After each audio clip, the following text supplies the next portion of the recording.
வணக்கம். Big pass டே 19. எனக்கு விஜய் பார்வதியை வந்து பார்த்திங்கன்னா ஃபஸ்ட்டு அந்த கம்பேரிங் பண்ணும்போதெல்லாம் தெரியும். அதுக்கப்புறம் சர்வைவரில் தான் அவங்கள தொடர்ந்து ஃபாலோ பண்ணோம். இந்த சீரீஸ் ஃபாலோ பண்ணதில். அப்போ அவங்களோட பிளேயிங் ஸ்டைலாம் எனக்கு பெருசாக பிடிக்காது. அதுக்கப்புறம் இங்கே பிக் பாஸ்குள்ளே வந்தாங்க. பிக் பாஸில் வரும்போது நான் அதெல்லாம் டோட்டலாக மறந்தாச்சுன்னு வச்சுக்கோங்களேன். சர்வைவர் வந்து ரொம்ப நாளாக ஆயிடுச்சு. ஸோ ஃபஸ்ட்டு 1.5 வீக்ஸ்லாம் பார்க்கும்போது இதில் கொஞ்சம் பெட்டராக தெரிகிறாங்க. சர்வைவரில் வந்து பார்த்திங்கன்னா ஒரு கெட்ட பேரோடு வெளில போனாங்க. ஸோ அது மாதிரி இதில் நடக்கிறதுக்கான வாய்ப்புகள் இல்லை போல் இருக்குது. அவங்க என்ன நினைக்கிறாங்களோ, அதாவது மக்கள் அவங்கள புரிஞ்சுக்கணும்னு திருப்பி சொல்கிறாங்கல்ல, அது நடக்கிறதுக்கான வாய்ப்புகள் இருக்குமோ அப்படிங்கிற மாதிரி தான் தோணுச்சு. ஆனால் இந்த கடைசி ஒரு வாரத்தில் திருப்பி அந்த பழைய சர்வைவரில் பார்த்த பார்வதியை பார்க்குற மாதிரி தான் திருப்பி இருக்குன்னு வச்சுக்கோங்களேன். ஏன்னா அவங்களோட தோல்வியை கொஞ்சம் கூட அக்செப்ட் பண்ணிக்க முடியாத ஒரு மனநிலை. அதாவது தோல்வி அப்பட்டமாக வந்து தாங்கிக்க முடியாமல் ரொம்ப கேவலமாக சில பேர் பிஹேவ் பண்ணுவாங்க தெரியுமா? அது மாதிரி ஒரு பிஹேவியரை தான் கடைசி ஒரு 2-3 நாட்களாக பார்வதியிட்ட பார்க்க முடிஞ்சது. அதில் என்ன கொடூரமான விஷயம்னா, அவங்க எந்த அளவுக்கு கீழ்த்தரமாக வந்து பிஹேவ் பண்ணுவாங்க ஒரு ஆள் அவங்கள பிடிக்கலனா அப்படிங்கிறதையும் அந்த 2-3 நாட்களில் பார்க்க முடிஞ்சிடுச்சு. அதோட ஒரு எடுத்துக்காட்டு தான் இன்றைக்கி. நேற்று சுபிக்ஷா வந்து வின் பண்ணிட்டாங்க. அவங்களோட பெரிய வருத்தமே என்ன, இல்லை பெரிய ஏமாற்றமே என்னன்னா, சுபிக்ஷா வின் பண்ணது எல்லாத்தையும் தாண்டி திவாகர் ஒரு முடிவு தானாக எடுத்து தான் சொல்கிறத கேட்காம, தான் சொல்கிறதுக்கு மண்டையாட்டாமல் தானாக ஒரு டிசிஷன் எடுத்துட்டார்.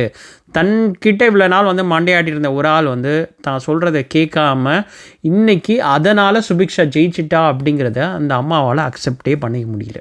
அதுதான் ஒரு பெரிய இது. ஸோ ஒரு பக்கம் பார்வதிக்கு இந்த ஒரு தோல்வி வரதுக்கான மிக முக்கியமான காரணம் என்னென்னா, யாருமே ட்ரஸ்ட் பண்ணாதான் ஒரு காரணம். ஒன்று ரம்யான்னு சொல்லியிருந்தா ரம்யாவோட ஸ்டடியாக இருந்திருக்கணும். ரம்யாவோட டீலை பேசி இதை பண்ணலாம் அதை பண்ணலான்ட்டு இருந்திருக்கணும். இன்னொரு பக்கம் பின்னாடி சுபிக்ஷான்னு முடிவு ஆகிடுச்சுன்னா சுபிக்ஷாவுக்கு ட்ரூவாக இருந்திருக்கணும். அதுவுமே இல்லை. ஏன்னா இவங்களுக்கு யார் மேலேயுமே நம்பிக்கை கிடையாது. ஸோ அதனால் இங்கே தாவுறது அங்கே தாவுறது, இவங்கள்ட்ட டீல் பேசுகிறது அவங்கள்ட்ட டீல் பேசுகிறது அப்படி இப்படின்னு கடைசியில் சுபிக்ஷா வந்ததுக்கான காரணமே இவங்க தான் அப்படிங்கிற மாதிரி பண்ணிகிட்டு இருக்காங்க. ஆனால் சுபிக்ஷா வந்ததுக்கான காரணமே யார் அப்படின்னு பார்த்திங்கன்னா திவாகர் தான். ஏன்னா இவங்க அந்த QC வேலையை பெருசாக பண்ண மாட்டேன் அப்படின்னு சொல்லிட்டு பின்னாடி இருந்துட்டு திவாகருக்கு இது பண்ணுற வேலையை தான் பார்த்துட்டு இருந்தாங்க. இல்லை இப்போ கொடுமை என்னென்னா, கடைசி ஒரு வாரமாக அவங்க வந்து கம்ருதீனோட ரொம்ப ஓவராக வந்து மிங்கிள் ஆகிட்டாங்க, செட்டில் ஆகிட்டாங்கன்னு வச்சுக்கோங்களேன். அதனால் அப்போ அவங்களுக்கு வந்து திவாகர்லாம் இருக்கான், போகிறான், நம்ம இந்த ஒரு கனெக்ஷனை வந்து விட்டுறவே கூடாது அப்படிங்கிற மாதிரி அந்த ஒரு நினப்பில் இருந்ததுனால திவாகர்கிட்ட அப்பப்போ எதிர்த்து பேசுகிறது, திவாகரை பின்னாடி வந்து பேசுகிறது, இதெல்லாம் வந்து திவாகர் ஒரு பீரியடில் வந்து அவர் கடுப்பாகி சில விஷயங்கள்லாம் வந்து அவர் எதிர்த்து பண்ணார். அதில் உள்ள ஒரு கோபத்தோட வெளிப்பாடு தான் இன்றைக்கி நடந்ததை பார்க்க முடியுது. இன்றைக்கி சுபிக்ஷாவை அவங்க எந்த அளவுக்கு கீழ்த்தனமாக நினச்சிட்டு இருக்காங்க அப்படிங்கிறது தான் அவங்க சொன்ன ஒவ்வொரு விதத்துலேயும் ஒவ்வொரு விஷயங்களையும். இவெல்லாம் எனக்கு வந்து ஈக்குவலா, இவ வந்து எனக்கு பிச்சை போடுறதா அப்படின்னு சொல்லி கேட்குறாங்க. உங்களுக்கு வந்து இந்த இது தேவையில்லை, எலிமினேஷன் ஃப்ரீ பாஸாக இல்லை நாமினேஷன் ஃப்ரீ பாஸாக உங்களுக்கு தேவையில்லை அப்படின்னா எதுக்கு இப்போ வந்து வாயிலையும் வயிற்றுலையும் அடிச்சுட்டு உட்காந்துருக்கீங்க? அது பண்ண வேண்டிய தேவையே இல்லையே. நீங்கள் சொல்கிறீங்க தெரியுமா, சுபிக்ஷா கையிலேருந்துலாம் எனக்கெல்லாம் வாங்கணும்னு தேவையே இல்லை அப்படின்னா எதுக்கு இப்படி அடிச்சிட்டு இருக்கணும்னு கேட்குறேன்.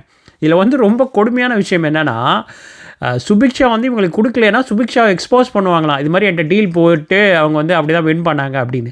அங்கே டீல் போட்டது தான் வெளியில் உள்ள மக்களுக்கும் தெரியும், மக்கள் எல்லாரும் பார்த்துட்டாங்க, உள்ள கண்டஸ்டண்ட்டுக்கும் தெரியும். இல்லை யார்கிட்ட வந்து பெருசாக அவங்க வந்து எக்ஸ்போஸ் பண்ண போகிறாங்க, யாருக்கு முன்னாடி இதை சொல்ல போகிறாங்க, என்னன்னு போங்க. இதில் கொடுமை என்னென்னா, சுபிக்ஷாவை பற்றி இவ்வளோ கேவலமாக பேசிகிட்டு இருக்காங்க.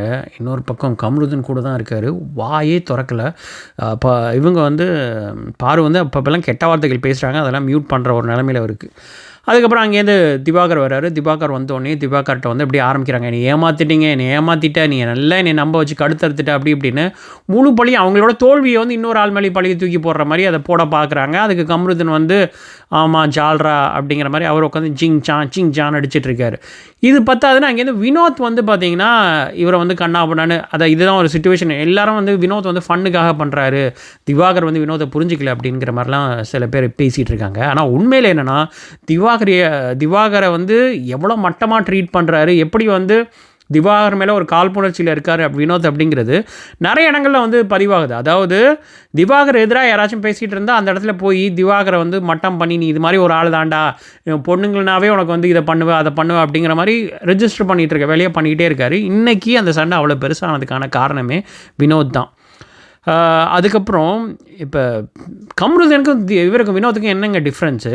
ஒரு ஆள்கிட்ட வந்து அவர் போகிறேங்கிறாரு, எனக்கு இங்கே இருக்க பிடிக்கல, நான் உள்ளார போகிறேன்ட்டு போகிறாரு. அந்த ஆளை போக விடாமல் பிடிச்சி புஷ் பண்ணுறது, அதுக்கப்புறம் வந்து என்ன பண்ணிடுவேன் அப்படிங்கிற அடிக்கிற மாதிரி பண்ணுறது, இது எல்லாத்தையும் ஒரு பக்கம் வினோத்தும் பண்ணுறாரு, இன்னொரு பக்கம் கம்ருதன் பண்ணுறாரு. கம்ருதன் ஆச்சும் அவர் வந்து அந்த இந்த என்ன ஸ்பர் ஆஃப் த மொமெண்ட்டில் வந்து அந்த கோவத்தில் பண்ணுறாரு அப்படின்னா, இந்த ஆள் வந்து அப்படி இல்லை. இது அதுக்கு மேலே வந்து பொறுமையாக வந்து ஒரு ஆளை வந்து இது பண்ணுறதுன்னு இருக்குல்ல.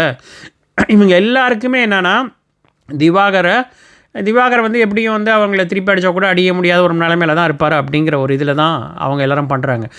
இவங்க என்ன பண்ணுறாங்கன்னா, திவாகர் வந்து அவருக்கு ஒரு லெவலுக்கு மேலே கீழே போகக்கூடாது அப்படின்னு நினைக்கிறார் அந்த மனுஷன்.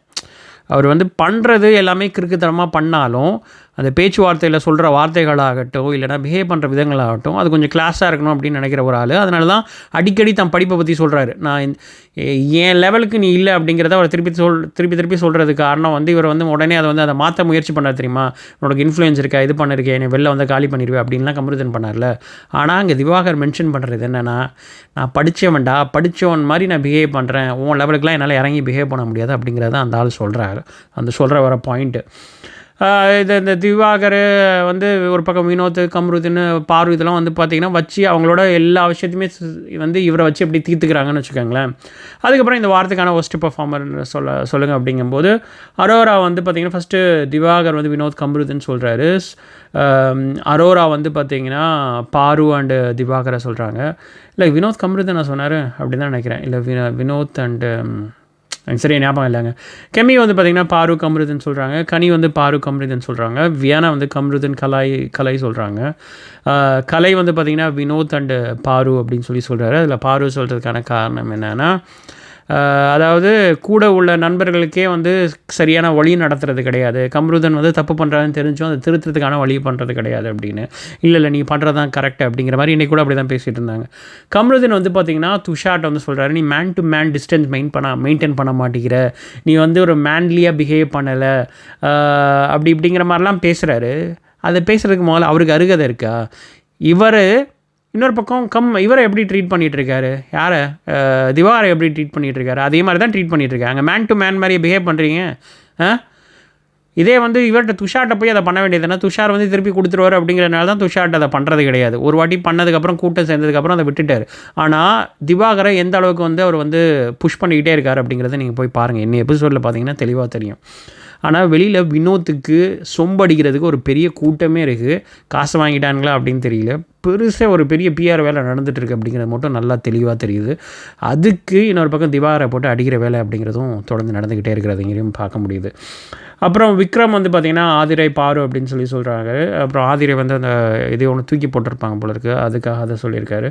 வினோத் வந்து திருப்பி வந்து ரெஜிஸ்டர் பண்ணுறாரு. குரைட்டை குமார் திவாகராம். இன்னொரு பக்கம் கலை யோசனார், ஏன்னா கலை வந்து வினோத்தை சொல்லியிருப்பார், அதனால் திருப்பி இவர் வந்து சொல்கிறாரு. அப்புறம் கொரோட்டை குமார் அப்படிங்கும்போது இது மாதிரிலாம் பேசுகிறாருன்னு திவாகர் சொல்கிறாரு. அங்கே உள்ளவங்க யாரும் அதை பெருசாக கண்டுக்கலாம், அவர் பேசுகிற டைமில் டிஸ்டர்ப் பண்ணாதீங்க அப்படிங்கிற மாதிரி முடிச்சிடுறாங்க. எஃப்ஜே வந்து லாஸ்ட்டில் ஆதிரை பாரு அப்படிங்கிற மாதிரி முடிச்சிடுறாரு. அப்புறம் ஆதிரைக்கும் எஃப்ஜேக்கும் ஒரு சின்ன கூடல் நடக்குதுன்னு வச்சுக்கோங்களேன். ஸோ அது ஒரு ரொம்ப பெருசாக டிஸ்கஸ் பண்ண வேண்டிய விஷயமே இல்லைங்க. லாஸ்ட்டில் யார் இந்த வாரத்துக்கான பெஸ்ட்டு பர்ஃபார்மன்ஸர் அப்படிங்கும்போது பிரவீன் அண்ட் விக்ரம் வந்து அதில் செலக்ட் ஆகிறாங்க.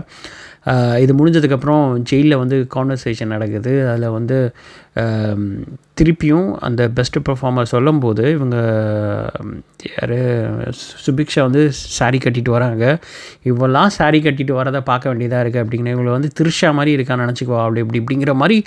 அதான் இதில் என்ன தெரியுதுன்னா, ஒரு பக்கம் பாரு வந்து அவங்கள சுபிக்ஷாவை எந்த அளவுக்கு மட்டமாக நினச்சிட்டு இருக்காங்க, ப்ராப்ளி அவங்களோட பேக்ரவுண்டை வச்சு நினச்சிட்டு இருக்காங்களா, என்ன காரணம்லாம் தெரியல. இவங்க ஒரு பக்கம் பெருசாக பேசுகிறாங்களே, பெண்ணியம் பேசுகிறேன், பெண்களுக்காக நான் நிற்கிறேன் இப்படிலாம் பேசுகிறாங்களே, அப்புறம் எப்படி இன்னொரு பொண்ணை இப்படி ட்ரீட் பண்ண முடியுது அப்படின்னு தெரியல. இல்லை தான் நீ பிக் பாஸ் எபிசோடில் நடந்தது. இன்றைக்கி சாரி கொஞ்சம் லேட் ஆகிடுச்சு, பட் ஆனால் உங்களுக்காக தான் போடுறேன். சில டைம் வந்து பார்க்குறதே கடுப்பாக தான் இருக்குது, பட் ஏதோ ஃபோர்ஸ் பண்ணி ட்ரை பண்ணி போட்டுட்ருக்கேன். இன்னும் வர நாட்கள்னாச்சும் கொஞ்சம் சீரியஸாக மாறுமா அப்படிங்கிறத பார்க்கலாம். வேறு என்ன இதே மாதிரி இன்னொரு சூப்பரான வீடியோவோட உங்களை மீண்டும் சந்திக்கிறேன். நன்றி.